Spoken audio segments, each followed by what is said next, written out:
Hello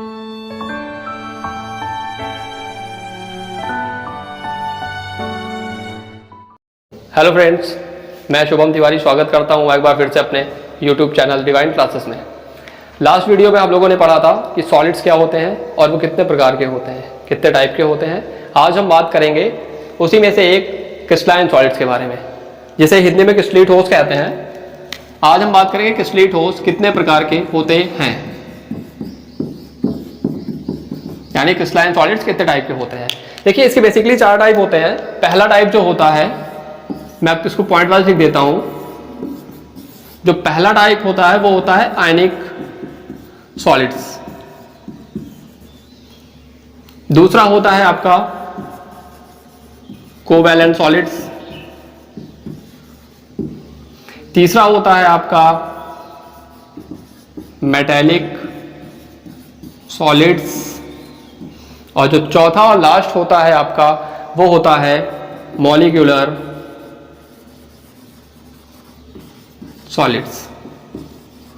देखिए, इसके 4 type होते हैं। एक होता है आयनिक सॉलिड्स, एक होता है कोवैलेंट सॉलिड्स, एक होता है मेटालिक सॉलिड्स और एक होता है मॉलिक्यूलर सॉलिड्स। सबसे पहले हम ये जानते हैं कि जो कोवैलेंट सॉलिड्स होता है इसका एक नाम और होता है और वो नाम होता है नेटवर्क सॉलिड।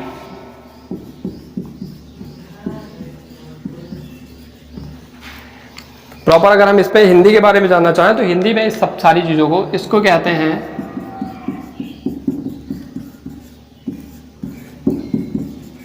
आयनिक ठोस,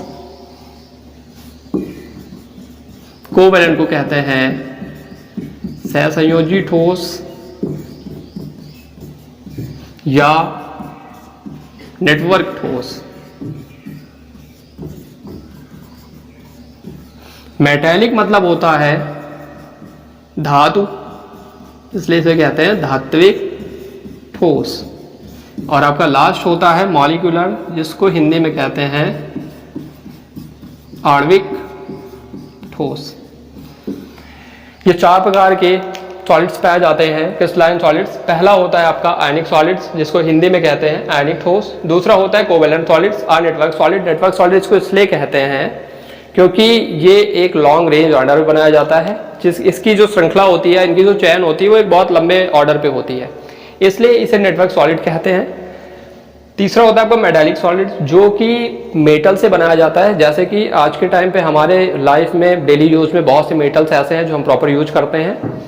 उस प्रकार के जो सॉलिड होते हैं उसे मेटालिक सॉलिड कहते हैं, इन्हें धात्विक ठोस कहलाते हैं। और सबसे लास्ट पार्ट होता है मॉलिक्यूलर सॉलिड्स। मॉलिक्यूलर सॉलिड्स ऐसे होते हैं जो बहुत से पार्ट ऐसे होते हैं जो मॉलिक्यूल से मिलकर बने होते हैं, और वो मॉलिक्यूल मिलकर के जब एक सॉलिड फॉर्म करते हैं तो उसे कहते हैं मॉलिक्यूलर सॉलिड्स, आणविक ठोस। आइए जानते हैं कि आयनिक सॉलिड्स क्या होते हैं। देखिए, आयनिक सॉलिड जैसा कि नाम से पता चल रहा है, आयन का मतलब ये होता है कि आपको प्रॉपर पता है कि हमारे पूरी लाइफ में केवल 2 टाइप्स के आयन पाए जाते हैं।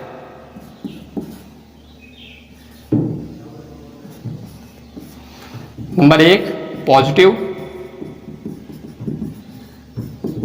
Number 2 negative. पॉजिटिव का मतलब होता है वो पार्टिकल जिसके ऊपर प्लस चार्ज पहले से ही आ जाता है। प्लस चार्ज क्यों आता है? जब कोई मॉलिक्यूल किसी दूसरे मॉलिक्यूल से अपने लास्ट ऑर्बिटल फुलफिल करने के लिए एक इलेक्ट्रॉन या एक से ज्यादा इलेक्ट्रॉन्स बाहर कर देता है, तो उस प्रकार से उस पर पॉजिटिव चार्ज आता है। जैसे कि अगर हम बात करें प्रॉपर Na की, अगर हम बात करते हैं Na की, तो आपको पता है Na सोडियम, इसका नंबर 11 होता है। कॉन्फ़िगरेशन करते हैं 2,8,1। अगर ये लास्ट वाली ऑर्बिटल की बात करें तो यहाँ पे 1 इलेक्ट्रॉन, अगर ये एक इलेक्ट्रॉन किसी भी रीजन से बाहर चला जाए, यानी ये लास्ट ऑर्बिटल अपनी छोड़ दे, तो हमारे पास ऑर्बिटल कितनी बचेंगी? केवल 2। कौन कौन सी? 2,8। तो होता क्या है कि जब ये अपना एक इलेक्ट्रॉन बाहर निकाल देता है तो इसकी जो लास्ट वाली ऑर्बिटल होती है वो फुलफिल हो जाती है। कैसे हो जाती है? ये एक इलेक्ट्रॉन हमने अगर बाहर कर दिया तो अब क्या बचा? 2,8, और ये लास्ट ऑर्बिटल हो गई हमारी फुल। तो होता क्या है बेसिक कि अगर हमारा एक इलेक्ट्रॉन था और ये एक इलेक्ट्रॉन बाहर हुआ है तो इस पे एक प्लस चार्ज आ जाता है। क्लियर? अगर इसके ठीक उल्टा बात करें हम Cl की, तो इस पे क्या होता है? 2,8,7, इसका कॉन्फ़िगरेशन 7 होता है। अब अगर इसकी बाहर लास्ट ऑर्बिटल देखें तो लास्ट ऑर्बिटल में क्या होता है, 7 इलेक्ट्रॉन होते हैं। इसको लास्ट ऑर्बिटल फुलफिल करने के लिए या तो ये 7 इलेक्ट्रॉन बाहर निकाले या फिर बाहर से कोई एक इलेक्ट्रॉन अपने अंदर इंटर कराए। तो इसके लिए पॉसिबिलिटीज ये ज़्यादा होती है कि बाहर से एक इलेक्ट्रॉन इंटर करा लेता है और अंदर इंटर कराने पे एक इलेक्ट्रॉन जब किसी से लेता है तो उस पर क्या आ जाता है, माइनस चार्ज। क्यों -1 ही क्यों आता है, क्योंकि एक इलेक्ट्रॉन की ही रिक्वायरमेंट थी बाहर ही लास्ट ऑर्बिटल फुलफिल करने के लिए। इस प्रकार से अगर कोई भी सॉलिड फॉर्म होता है किसी आयनिक बॉन्ड की वजह से, यानी कि अगर हम बात करें हमारे घरों में प्रॉपर साल्ट यूज होता है, नमक यूज होता है, तो नमक क्या होता है, उसका फार्मूला जो होता है वो होता है NaCl। अब हम बात करते हैं Na जो होता है उस पर एक प्लस चार्ज रहता है, Cl क्या होता है, माइनस चार्ज। अगर बेसिक हम ये देखें कि NaCl जो ये मॉलिक्यूल है या ये एटम है, ये कैसे जुड़ के बना हुआ है, ये पदार्थ कैसे बना हुआ है, तो आपको देखने में पता चलेगा कि जो Na होता है वो प्लस चार्ज रखता है, Cl जो होता है वो माइनस चार्ज रखता है। यानी कि ये पूरा का पूरा पदार्थ आयनिक बॉन्ड द्वारा बना हुआ है। अब अच्छा, आयनिक बॉन्ड से बना हुआ है तो इसका मतलब ये है कि इस पे एक पे प्लस पे आ जाता है, एक पे माइनस पे आ जाता है। एक चीज़ और इसमें सबसे बड़ी जानने वाली चीज़ क्या है कि अगर हम NaCl को सॉलिड फॉर्म में रखते हैं तो आप एक चीज़ देखोगे कि इसमें कभी भी इलेक्ट्रिसिटी प्रोड्यूस नहीं होती, कभी इलेक्ट्रिसिटी नहीं बहती है। इसका मतलब हम ये कह सकते हैं कि ये एक प्रकार से इंसुलेटर होता है, क्योंकि जिस चीज में इलेक्ट्रिसिटी प्रोड्यूस नहीं होती वो इंसुलेटर होता है, यानी कुचालक होता है। अगर हम बात करें कि नमक है वो अगर ठोस सॉलिड अवस्था में पाया जाता है, ठोस अवस्था में पाया जाता है, तो वो विद्युत का या इलेक्ट्रिसिटी का इंसुलेटर होता है, उसमें इलेक्ट्रिसिटी फ्लो नहीं करती, आसानी से नहीं बहती है। बट अगर इसी NaCl का लिक्विड फॉर्म ले लें या लिक्विड सोल्यूशन ले लें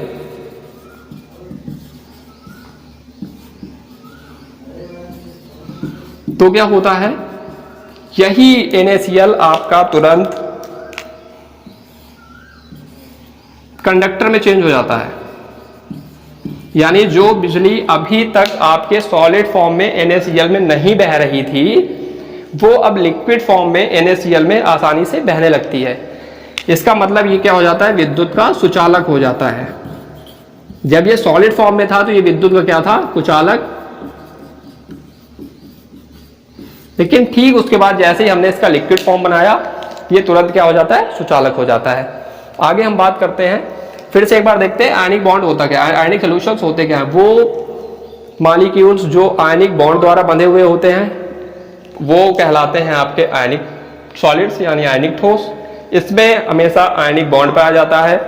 ये आयनिक बॉन्ड के बंधे होने के कारण जो इनका मेल्टिंग पॉइंट होता है, मेल्टिंग पॉइंट वो हाई होता है। क्यों होता है, क्योंकि इनका जो ये पदार्थ होते हैं, जो ये इसके मॉलिक्यूल्स आपस में आयनिक बॉन्ड से बंधे हुए होते हैं।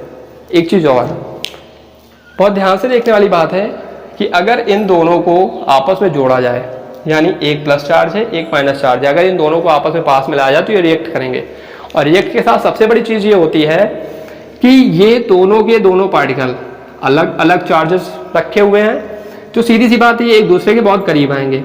अच्छा, दूसरी एक चीज और देखी जाए, जैसे हमने अभी थोड़ी देर पहले देखा था कि Na क्या होता है 2,8,1, इसको एक इलेक्ट्रॉन बाहर देना होता है और Cl को एक इलेक्ट्रॉन लेना होता है। अब अगर हम बात करें कि Na अपना एक इलेक्ट्रॉन, ये वाला इलेक्ट्रॉन यहां से छोड़ रहा है और यही वाला इलेक्ट्रॉन 7 के साथ ऐड हो रहा है, तो बहुत देखने वाली चीज ये होती है कि Na ने एक इलेक्ट्रॉन निकाला और वही इलेक्ट्रॉन जाकर के Cl के साथ अटैच हो गया। तो इस प्रकार जो सॉलिड बना उसे क्या कहते हैं, आयनिक सॉलिड। तो इस प्रकार आज हमने जाना आयनिक सॉलिड्स के बारे में। अब हम आगे बाकी इसके जितने भी टाइप हैं उसको अगले वीडियो में फर्दर क्लासीफाइड करेंगे। तब तक के लिए हमारा चैनल देखते रहें।